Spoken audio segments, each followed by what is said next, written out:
I'm going to reveal to you guys one of my biggest nutrition secrets. And I think you're all going to find it really, really helpful. It's something that all of you can incorporate into your daily plan. And I think it's going to make your life a lot easier. It's taken me a little over 20 years to kind of figure this out. So this is really worth sticking around for. So within the next 10 or 15 minutes, hi Teresa, within the next 10 or 15 minutes, I'm going to reveal that to you guys. This is going to help out most of you. Now there's a small part of the population, maybe 10%, those people that walk around super shredded all the time, abs all the time. You know them. You hate them. No, not really. We love you. But we're, of course, a little bit jealous that they're able to walk around with those abs and stuff. Even competitors, there's probably, I'd say, maybe 15% of the competitors on stage can, diet for a month and walk out completely ripped. There's not too many of them. So for those guys, you may have to adjust this secret tip a little bit more for you. But I think for 80 to 90% of the population, this is going to revolutionize the way that you eat and the way that you look at food. So without further ado, let's get to it. Most of us overeat. I mean, you just have to go for a walk in the shopping mall and you'll see most of us in North America simply eat way too much. So what I'm going to do is I'm going to give you a plan on how to eat, how to structure your meals so that you are not overeating, but you're still eating enough to stay satiated. So we're going to use a hypothetical meal plan for the day. It's going to make it the easiest way to explain this. We're going to say that an individual is going to eat 4 meals a day. And they're going to have meal 1 when they wake up. Meal 2 will be their second meal of the day, anywhere from 2.5 to 3.5 hours later. And that's going to be their pre-workout meal, the meal that they eat before they go to the gym. And then meal 3 will be their post-workout meal. And then meal 4 will be the meal that they have before they go to bed. All right. So meal 1, what we're going to do is we're going to have protein and vegetables for meal 1. Now, I know it sounds weird for some of you who are just into the starting out in the fitness lifestyle and think always got to have eggs and toast for breakfast, or eggs and bacon, or heaven forbid a coffee and a muffin. That's not a good way to start the day, by the way. Is always listening. Good.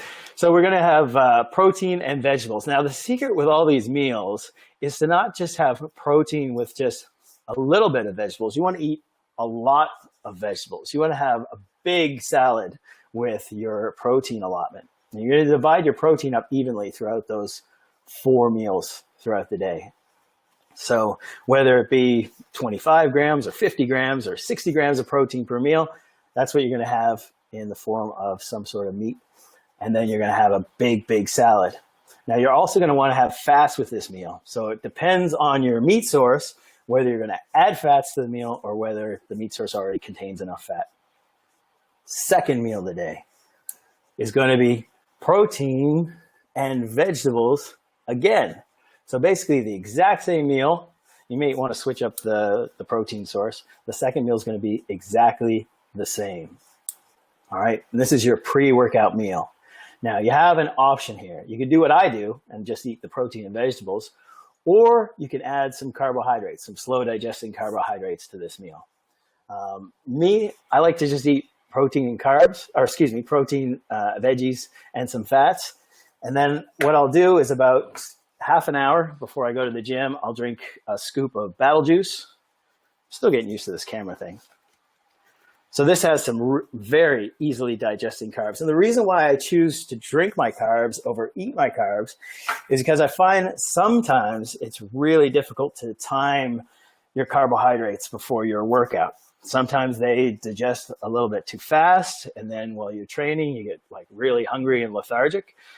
Sometimes they digest too slowly, and then you feel full and the blood is all in your stomach and not in your muscles for for getting a pump. You don't want any blood in your stomach while you're training. You want it all in your muscles.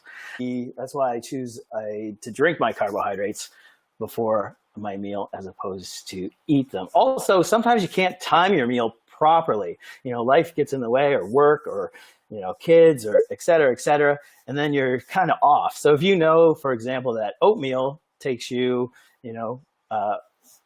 45 minutes to digest properly. So you're always eating your pre-workout meal 45 minutes before you go to the gym. And then one day you're kind of off and you're eating that meal like 30 minutes before you go to the gym. Then you might find that you get a little stomach upset.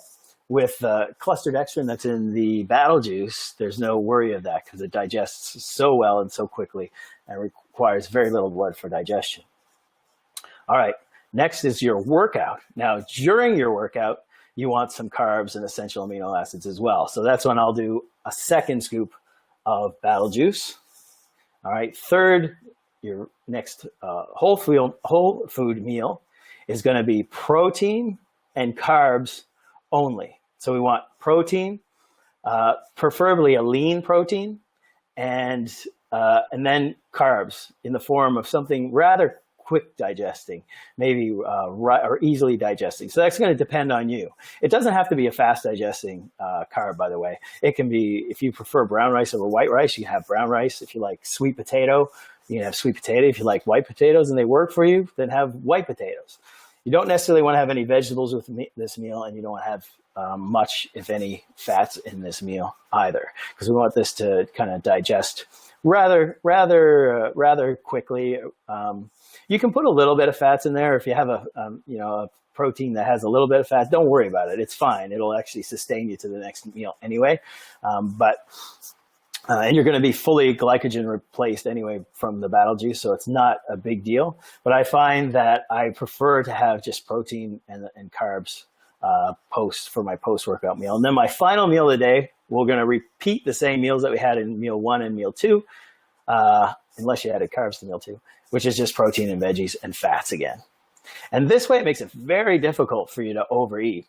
If you're having carbohydrates in the form of like starchy carbs, I find that really can trigger my hunger a lot of the time. And then I end up overeating a little bit too much. And you don't need to. Remember, it's best to eat nutritionally dense foods that are going to fuel your body rather than having excess foods that can convert to body fat. So that is the biggest secret. I don't know how eloquently I put that, but hopefully it's relatively easy. So recap real quickly and hopefully a little bit more clearly.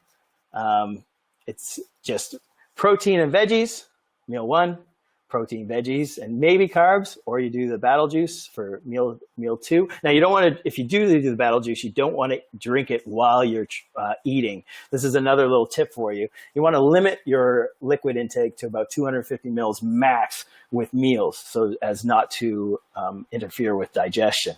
So you can have, if you can time it perfectly, then have protein, fats, and added carbs, or just go protein, fats, veggies, and then the battle juice half hour before you train, battle juice intra-workout, post-workout, protein, carbs, last meal of the day, protein, fats, and veggies again. And yes, Phil, if you train at a different time of the day, then you just shift everything around. So if you maybe train, you have 3 meals, then the third meal would be your pre-workout, and your fourth meal before bed, it's fine to have carbs before bed. If that's your post-workout meal, don't worry about it. It's totally fine. And then again, if you train after meal 1, then meal 1 would be your pre-workout. Meal 2 would be your post-workout. So it can always shift.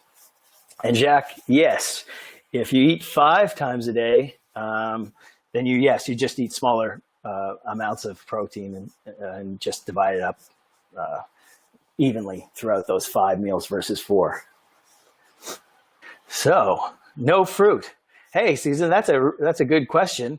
I actually do like to add a piece of fruit post-workout. I'll usually have a banana or a pear post-workout, and that's just to get a little bit of fruit in the day. Now, I do use the Athlete Superfood, which per scoop is equivalent to 6 to 8 servings of fruits and vegetables every day. So I'm not really lacking any nutrients. Hey, look, I got it here, as a matter of fact. So this has a ton of different fruits and greens in it. So those are concentrated foods. Once again, thanks for joining me. Until next week, hoorah.